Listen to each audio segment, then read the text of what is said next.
And welcome back to another Who Would Win. Today's Who Would Win comes to us from Captain Ginyu, who asked the question, who would fight, Count Orlok or Michael Myers? Both of these guys I've had on the show before. If you want to call this show, program, channel. Channel's probably the most accurate one. But I've had Michael Myers on here a lot more than I've had Count Orlok. Now let's just talk about Count Orlok real quick before we go into all of it. It gets so tedious talking about Michael Myers, and you still get people who are like, you don't know Michael Myers, dude. He's like this and this and this. I mean, and then it's like, oh, okay, well, I'll deal with that when I deal with that. But Count Orlok is, the vampire from Nosferatu. He's a vampire. He's Nosferatu. As such, he is, what vampires are in, that world, it depends. By all accounts, he's technically like a Dracula in the sense he's a supernatural creature. The undead, he feeds on the blood of the living. He's much stronger than the average person. Heightened senses due to, being nocturnal. And, can be killed by immolation of sunlight. And theoretically, stake through the heart or through, complete incineration, depending if I were to put him up against someone like the Human Torch or something like that. But yeah, in the movie, the thing that takes him out is sunlight. Now, that said, could something else kill him? Maybe, possibly, maybe even probably. We just don't know. Dracula gets a stake through the heart. And sunlight will kill him as well. We don't know if Count Orlok is susceptible to things like garlic or holy crosses. It's been so long since I've seen Nosferatu. I don't think he's susceptible to holy crosses, but he might be. And even if he is, it wouldn't matter in this fight, obviously. There's not much. He's old, so he's got experience, but I don't think he's ever had to really fight, at least not this interpretation of Vampiria. So, yeah, that's really all there is. He's pretty cut and dry in terms of what he can do. All right, Michael Myers. So because there are different interpretations of Michael Myers, I could composite them all together into one Michael Myers, but the problem is that there's different continuities that say different things. If we go by just the idea of, the original series Michael Myers, so 1 through 6, he is in fact take 3 out of the equation, obviously. But 1 through 6, he is still, all of his interpretations are human. But they don't say, but no, he's the boogeyman. It's like, yes, he's still human, damn it. He is not a supernatural entity in the sense that he was born from nothing. He is just no, he is human. The problem is that when you get into the original 6 minus the third, he is empowered by supernatural powers. He does have supernatural abilities because he's empowered by the Cult of Thorn. Now, what the Cult of Thorn actually does to Michael is not made clear. We know it's probably given him superhuman strength, durability, regeneration, heightened ability of stealth. Unlike someone like Jason, who so many people, in the games, argue he has teleportation, Michael doesn't seem to necessarily have teleportation, but he does seem to be surprisingly quick. And even if they did have teleportation, that means they could just zip anywhere they wanted to, and that's just not how that works in the movies. So if there is teleportation, it's very limited. Now, because we see Michael Myers walking, and I think that's a big distinction between him and Jason, that we actually see him walking quite a bit. I think he's just very quick, despite the fact he's constantly moving, going at a nice slow pace. But yeah, in the original 6 movies, he is a human, but he's very supernatural. Very, very supernatural. He's supernaturally inclined and enhanced. You get into H2O and Resurrection, which are a different continuity, where only the first 2 films, if I'm not mistaken, are canon to that point. It's not as well established if he's supernatural or not, but the implication might still be there. There's some supernatural element because the man just can't be put freaking down. He was burned alive twice and he came back. At least he was alive by the end of Resurrection, where he got burned alive. And he gets hit by a chainsaw. Admittedly, the person wielding a chainsaw wasn't just digging it into him. No, she was trying to throwing it at him just to keep him away. And it was actually, to be clear, it wasn't like he was just dinging right off. No, it did cut him. Like, to be fair, if you actually get hit by a chainsaw, it's not going to just slice a limb off unless you're literally just swinging it with all your might. It will just kind of, it will nick you or kind of like, gash you, but it won't, it's not going to just immediately cut through you. There's a reason when we, saw something like a tree with a chainsaw, we have to actually put our weight into it and just move it through. It can't just immediately cut through something. But still, he was able to tank those shots admittedly pretty well. Now, if she had, again, put it straight to his head and just straight down, that most likely would have killed him. But he takes a lot of concussive blows, no problem. He took 6 gunshots from Loomis and I put 6 shots in him, and he did not die. He took 6 shots from a revolver, and just, he disappeared, but he still took gunfire. It's clear he can still feel pain. It's just he's got seemingly such a high resistance to it that it's almost like he doesn't feel pain. But yeah, H2O Jason and Resurrection Jason particularly were also very intelligent, capable of fixing his own death. So it would make it look like he died. Lori killed him, but she didn't. Very capable of sneaking up on someone. Very good at improvising weapons. All the Jasons are good at doing that. Usually carrying the big F-off kitchen knife. Then there's the Halloween, the Rob Zombie interpretation of Mike Myers. That one's really weird. Like, he's arguably the biggest of them. Like, I can't remember where they got that play in, but he is arguably the largest version, physically of them. But he's also kind of the most squishy, I guess is the best way to put it. And the reason for that is he's physically more, seems very physically more, proper grammar here in sentence structure.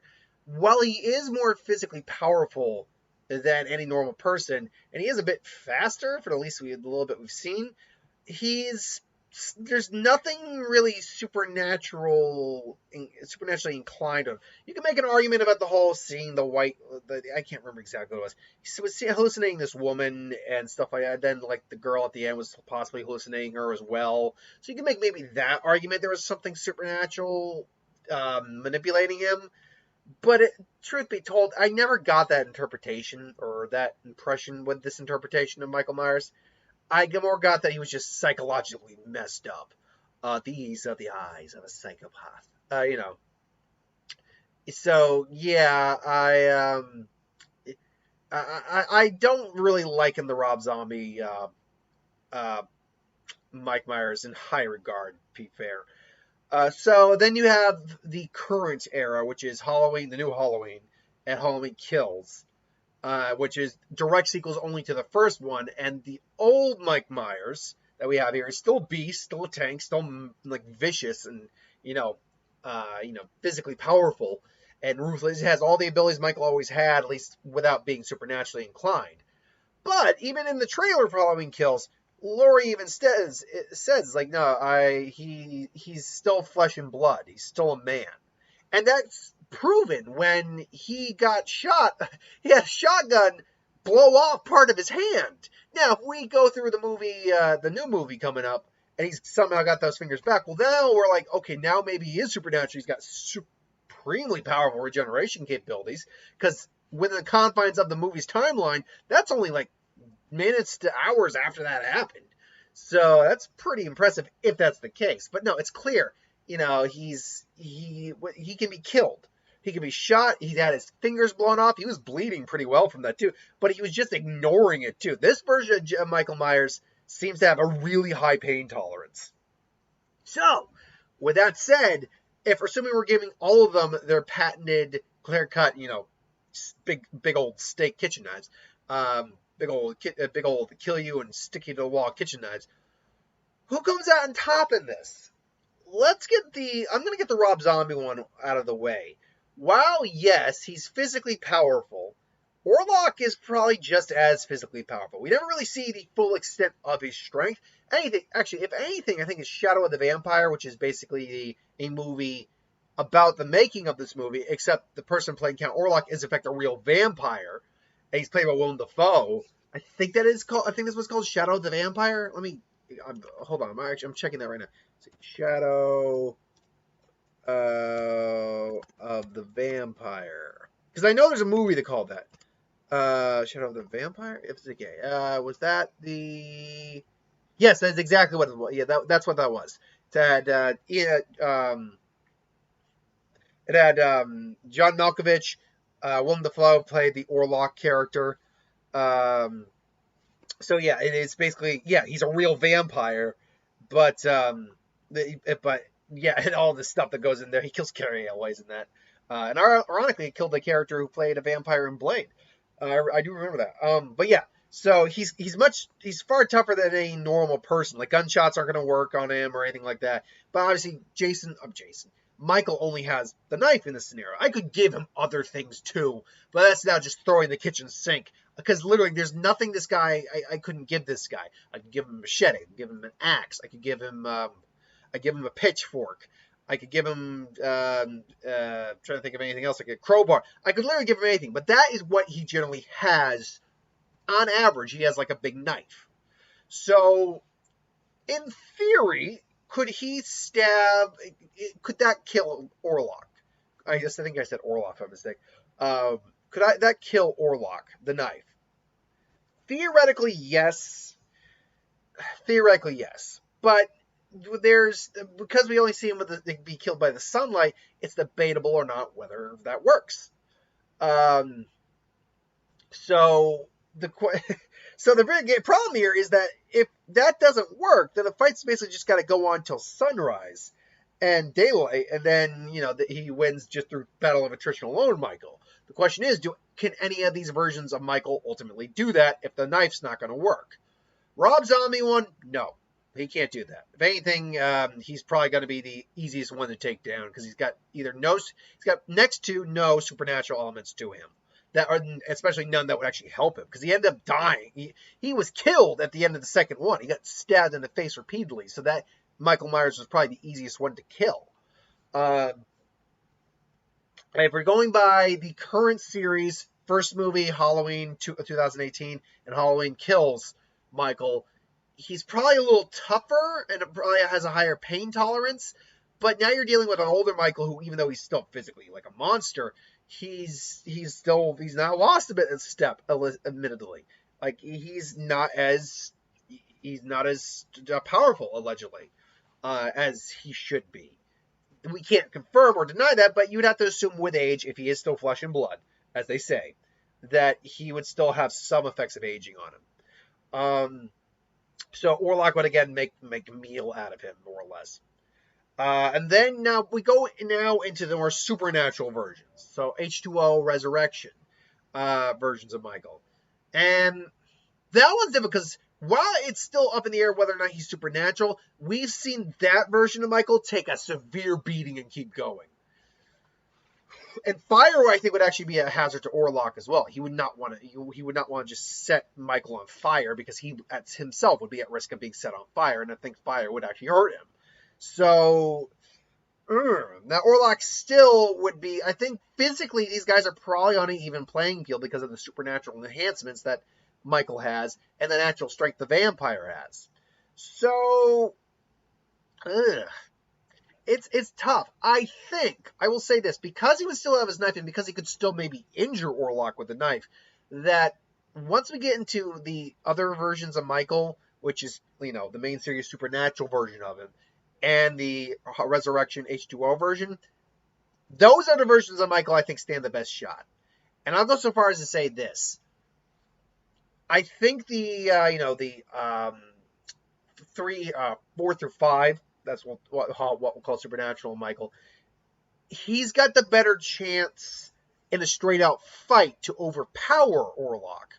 Whereas the Resurrection HBO or H2O Michael's got the actual better chance of probably outlasting him because we've seen them both take a serious amount of punishment. Michael did not survive that explosion, by the way. He got out because you can tell in the sequel where he escaped and is like in a coma for a year, that he wasn't actually in the explosion. There was no burn marks. There was his clothing wasn't damaged to indicate that he had survived the explosion. He survived every bit of that gunfire, admittedly, but that even put him in a coma. So, I mean, it's debatable actually how durable Supernatural Michael is. But in like a battle of attrition, yeah, in a battle of attrition, I'd say HBO and Supernatural might actually be able to outlast Orlok because they are some level supernaturally enhanced, especially with 4 through 6. And H2 on Resurrection, there's a debatable argument for the Supernatural. And if nothing else, he was highly durable and clearly could, to quote Captain America, I could do this all night long. Paraphrasing. So, yeah, I would say those versions of Michael will edge out Orlok only due to the fact that physically they're probably an equal match. And then just, stamina and just, freaking, supernatural enhancement and just battle of attrition style fighting. Orlok, I feel like, would actually tire out because he does want to feed. He does need to feed. Granted, he can go a long time without doing it, like years, no doubt. But still, he wants to feed. Whereas Michael he's the embodiment of like a single focused evil. Like once he sees his goal of mission, he can't stop himself. So ultimately, that gives us the irony in this is it's an even match because Orlok beats the Rob Zombie and the current era Michael Myers, and I feel like the older Michael Myers, H2O, Resurrection, and 4 through 6 can beat Orlok long term. So is there a tiebreaker in this? Well, yes. And I'll say that it comes because let's be clear, I'm talking about majority of times. There's plenty of times where Orlok could win too. Ultimately, the deciding factor comes from who's going to win more often in the other circumstances. Orlok going to win more? Is Michael Myers in the older versions going to win more times? Or excuse me, the newer versions. Is he going to win more times than Orlok is against the older versions? And I think the answer to that is no. And that comes from the supernatural aspect of Orlok just being a natural vampire.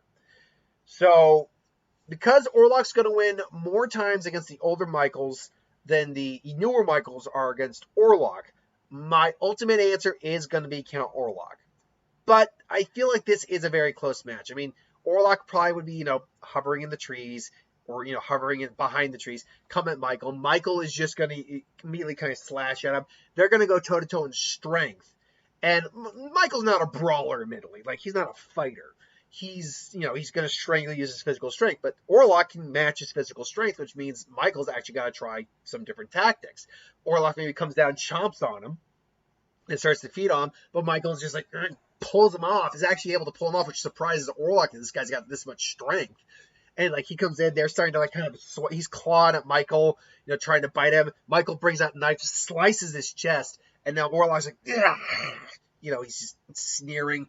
And the fight just continues like that forever until Orlok realizes that the sun is starting to come up. He needs to get out of there, but Michael ain't having that. Grabs him, just stabs him, basically sticks him to a tree and just puts it in there.